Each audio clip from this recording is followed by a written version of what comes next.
Va nihoyat uzoq kutilgan dachadagi kladovkani uborkasi. Hammani keraksiz narsalari kimdir podvalida, kimdir tomida, kimdir qanaqadir xonasida bo'lsa, bizani dachamizni shunaqa garajida turadi.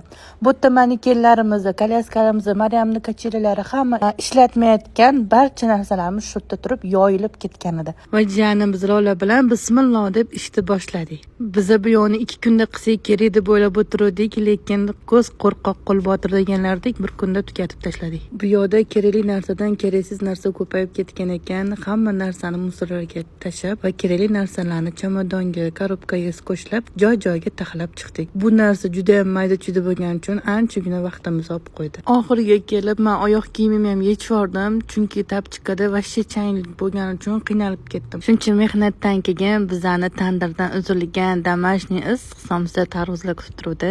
Martoba opa bizga shunaqa damashniy somsalarni qilib, kelinglar choy choyinglar dedi. Endi do poslisini ko'ringlar. Bu do holati mana poslisi. Shu bilan video tugadi. Xayr.